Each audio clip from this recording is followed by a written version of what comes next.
Oh, I guess I could speak also. Yeah, you can speak. That's 1, 2, 3. 4.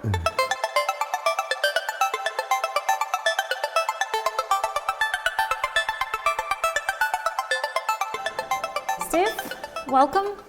We had a conversation 2 years ago, if you remember, and we discussed inflation targeting. And today I would like to discuss with you in a little bit more detail communication policy. And let me start with a very general question. Why central banks need to communicate? Who central banks need to communicate to? And very generally, how they should communicate? The answer, this is a very good question. The answer could be very long. Let me try and be a little bit brief. So the first thing is that, that central banks are delegated power by their public and their elected officials. And so they are accountable to the people. And so one of the reasons, or maybe the very first reason to communicate, is to explain what you're doing so that you remain accountable to those people. Now, of course, you have to communicate also with elected officials, and you need to communicate with technical specialists in the financial markets. But those things, I think, are secondary in some sense to communicating with the average people. So the first step is that you need to speak very plainly, and you need to speak in plain language. And this is a complex and difficult thing to do, but something that I think all central banks, especially inflation targeting central banks, need to work on. Then what is it that you're supposed to communicate? Well, the first thing that you need to help people to understand what it is that you're doing and why you're doing it, and then help them to understand how it is that you're likely to react as the conditions change. Now, this is it sounds a little bit odd at first, and it's not about giving people some sort of prediction of what it is that you're actually going to do, because you don't know what you're going to do. But it's about making sure that you don't become a source of volatility. The fastest way, I think, to lose people's trust and credibility is to claim that you know things or get trapped into saying things that you don't really know. One of the reasons that central banks are made independent is because they have longer horizons than politicians. We know that independent central banks are more likely to provide stable prices and the foundations for high, stable growth. So the economy is more stable with a central bank that's independent, but it's important then again that you constantly remind people that that's why you're doing this, and that all of your actions are linked to that. So, okay. So it is a part of accountability and transparency, but let me introduce one more dimension. Is it actually a policy tool? So can you actually affect expectation, try to manage expectation, and use communication as a policy tool? Or it is rather just this transparency exercise? I think that's something people have discussed quite a lot in recent years. And I think that, that the answer to the question depends on the conditions, which is maybe not a great way to start. But my view is that you start with traditional, conventional monetary policy and conventional tools. And in that case, again, it's helping people to understand how you're going to react to conditions. And the communication itself is not a tool. But if you are in a position where conventional tools are insufficient to provide the policy easing or the impetus to growth and in the economy, so the economy is such that, as it has been for many years in advanced economies, then promises about future policy become a tool as well. But I would say that for emerging market countries, for countries that don't have nominal interest rates, policy rates that approach the effective lower bound, whether it's 0 or slightly below 0, that I would not advocate using expectations and communication as a tool in and of itself. Interesting, because one of the issues which usually pops up in these kind of discussions is an issue whether central banks should publish the interest rate forecasts in one form or another, Right. or not. Right. So what is your position on that? I would back up a little bit and I'd say what's more important is to be clear about your forecasts for economic conditions, so that again people can understand that if those conditions change, if conditions turn out to be different from what you expected, that your policy is likely to change as well. So it's this connection between interest rates and economic conditions that's important. It's how you will react.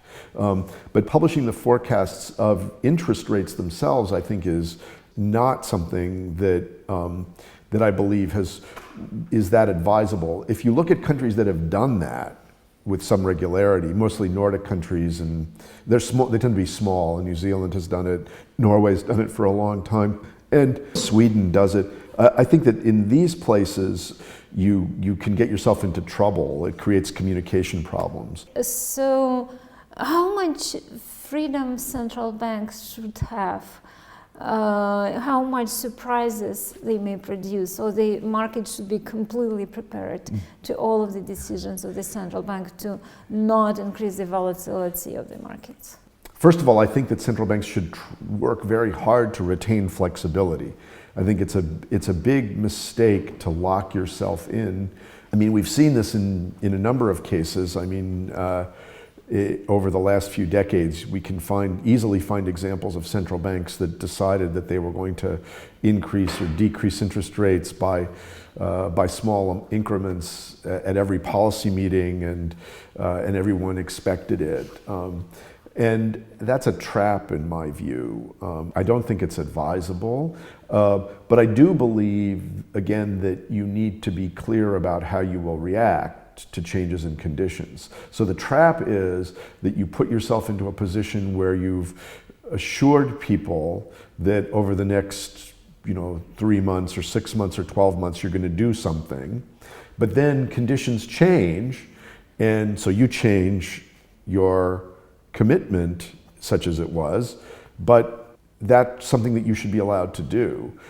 So if we look right now at what's happened, for instance, in the last few months, at various points, uncertainty associated with global conditions has changed.